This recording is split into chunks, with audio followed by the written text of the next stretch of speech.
everyone, welcome back to my channel. Today's video is going to be my 2022 January bullet journal setup. So to start off this video, I actually lost the original footage of me creating this whole first 2 pages, but so you guys would actually see what I did, I just pulled as much as I could off without tearing the paper, and I'm just reattaching everything in the way that I did the first time. I found this beautiful paper at Joann's in a paper pack, and I decided to use that as a jumping point for my January setup. So the first page is like a quote page, and it's kind of like my title page. So I just used some scrapbooking embellishments to decorate that page.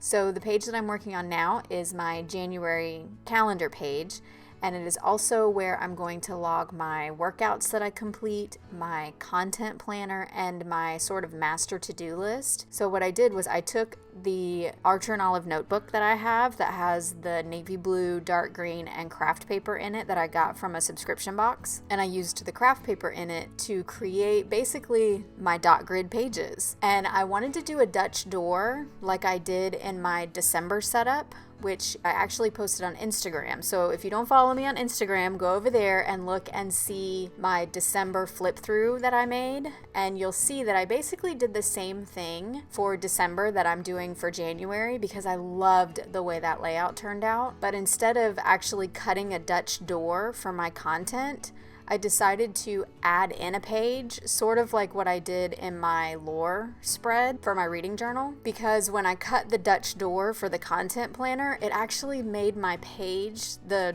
next page, feel like it was gonna fall out.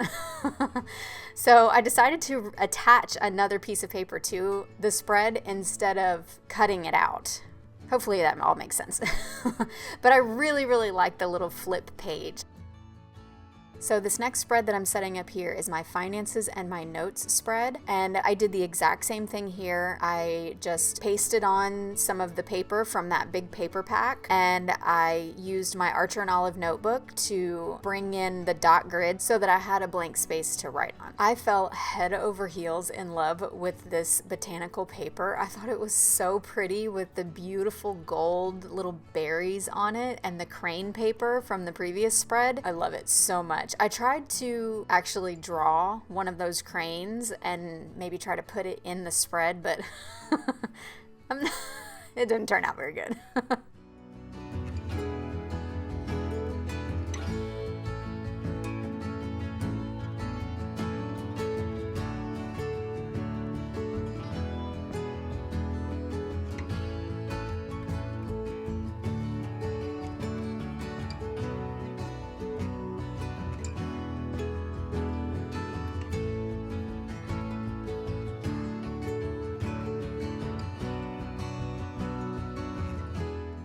So now I'm using these stamps from Joann's again. Actually, no, I think I got these from Hobby Lobby. But I'm using these stamps with some brown ink just to kind of bring in some of that craft paper brown and some of the brown from some of the other pages.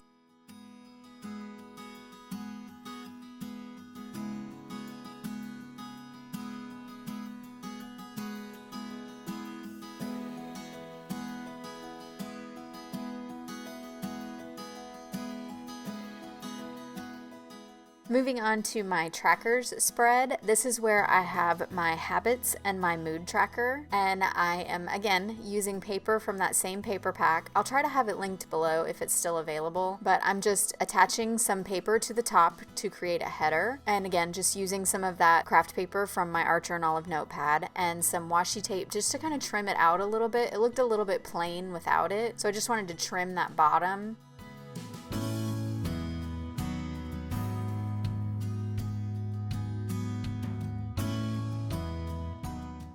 So again, I'm just using those same stamps and some brown ink and stamping out trackers.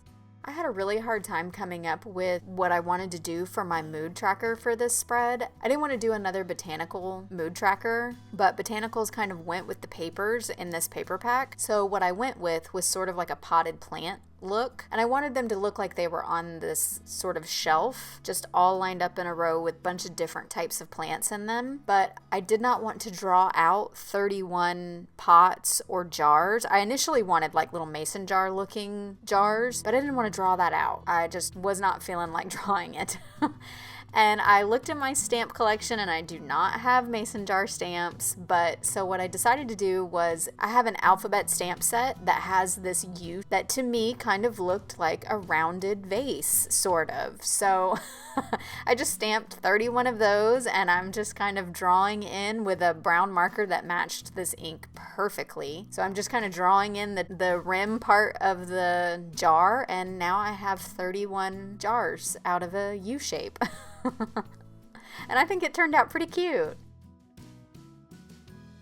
So for each one of my moods, I'm just going to draw a different type of plant. I have just a regular leaf stem, I have a flower, I have some berries, I have a stem with a lot of tiny little berries on it, and then another leaf that's just in a different color. I did something similar to this in my December mood tracker, but I did not do jars like this. I actually drew out 31 different types of vases, and that's why I didn't want to do it again.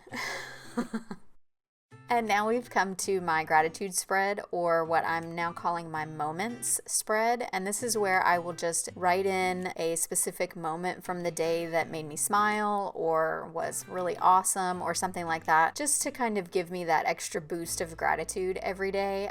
This is my favorite spread to fill out every single day. I've changed it up a little bit. Usually I do more of a one-page spread where I just have, you know, almost like a calendar layout, but I saw on Instagram somewhere, and I'm not 100% sure where I saw it, but I saw on Instagram where they just kind of had this collection of boxes, and I thought it looked so cute the way that it was kind of almost haphazard, sort of, where each box was a different size, and I thought it looked really cute, so I decided to do that also in my December spread, and I'm addicted to it. The different types of fonts and different size of lettering is so cool in this layout. I don't know that I'll ever go back to the way I was doing it before. So what I'm doing here is I'm actually creating almost like one of those party banners that you hang on your mantle or on your stairs or something like that. And I've just created a banner that says moments, and I'm just taping it down to my spread, and that's going to be my title.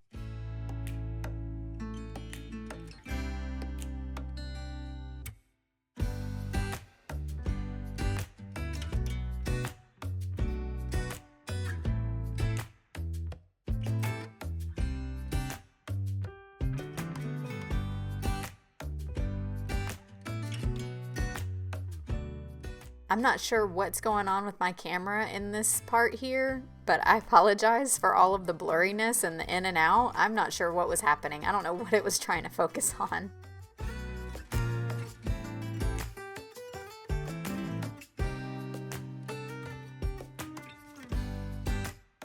So now I'm just drawing in each one of those boxes, and these are purely random. I didn't really count anything. I just started drawing, making sure that I had 31 of them. That was it. For this whole setup, I am outlining all of the boxes in this very thin, almost like double line that is kind of messy looking, but I really like the way that this looks. It makes everything look a little bit more uniform and honestly less messy if I just do one line and it's completely crooked. Now we are at my cleaning spread, and this is basically the same as I always do. It's got Monday through Friday with a little spot for the weekend, and everything that I do once a month or twice a month. So I don't fill this in on camera because it's kind of boring for you guys to sit and watch me write in all of the tasks that I do on a daily basis. But if you'd like to see it finished, I can fill it in, and then during the flip through you guys can see what it looks like all filled in.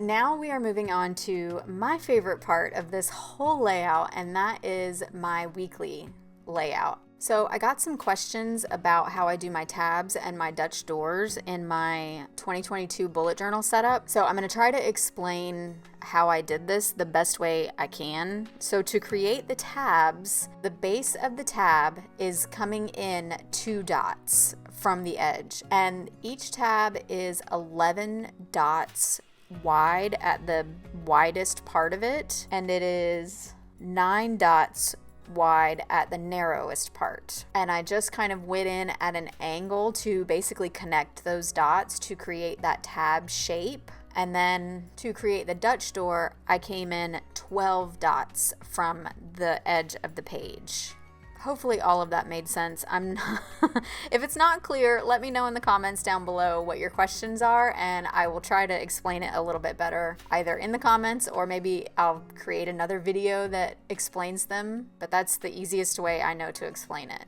It's a little bit confusing when you're actually creating the tabs because you want to make sure they're even all the way from the top of the book to the bottom of the book. So you have to make sure you have all the dot spacing right and everything. But once you've got the actual like measurements right and dot spaces right, then they're very easy to create.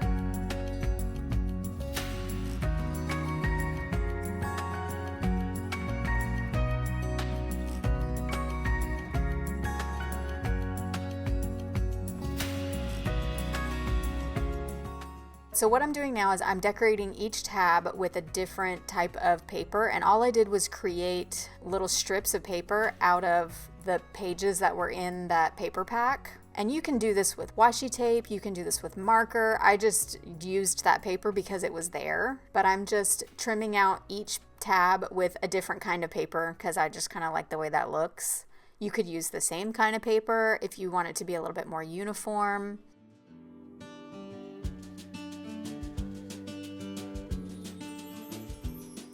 So when I was creating the tabs, I wanted there to be a background paper that was behind all of the tabs just to kind of give it a little bit of a finality. So I added a strip of polka dotted craft paper to the very last page, and that's actually my very last page in this entire setup.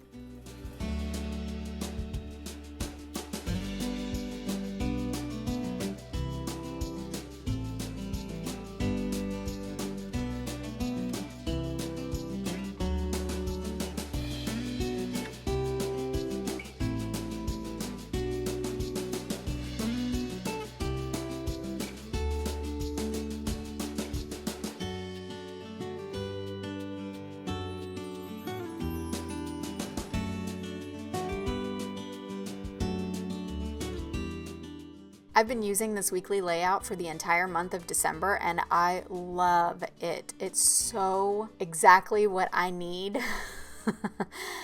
I tend to literally plan down to every single detail in my bullet journal. I am in my bullet journal multiple times a day, so I want to be able to write every little detail because I don't want to forget anything.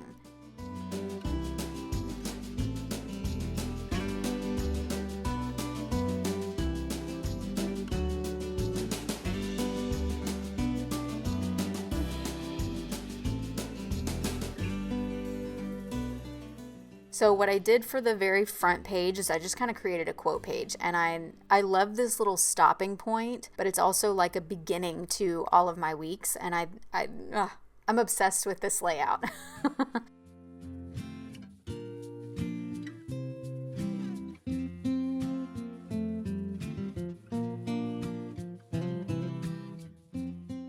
So now I'm kind of creating like my dashboard. I have a dashboard on each side of the Dutch doors. Basically, the Dutch doors create my days. And I have sort of a weekly overview that I can put like, this is somebody's birthday is today, or I need to get a video out this day, or, you know, just major events that I want to be able to look over the whole week to kind of help me plan and see a weekly overview.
So January actually starts on a Saturday. I accidentally put Sunday, but I'll fix that and you'll see it in the flip through. But this particular week is actually a lot longer than what I normally do. I normally start it on Mondays. So it does look a little bit different when I'm flipping through, but you'll get to see every week the way that I've laid it out. And if you have any questions, just let me know in the comments down below.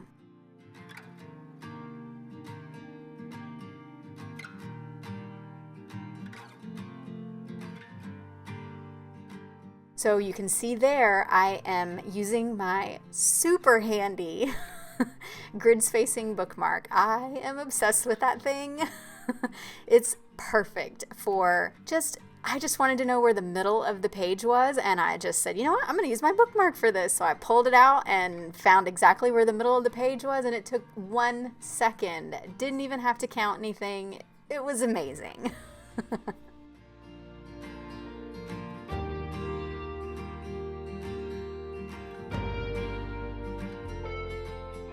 So on this other side, which is basically like my second dashboard for the week, I do a small little calendar up at the top, and I've been just kind of using it as like a marker for where I put the week, like I highlight what week it is, but I think I might actually use it for like tracking my specific habit that I want to create this week, or something I want to actually remember to do every day this week, and I may use that as like a little additional habit tracker.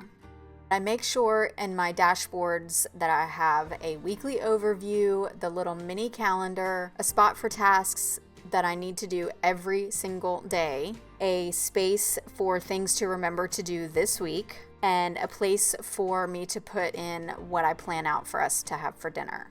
So I hope all of that explanation for this weekly setup was easy for you guys to understand. If you have any questions, let me know. I try to respond to every comment, so let me know if you have any questions.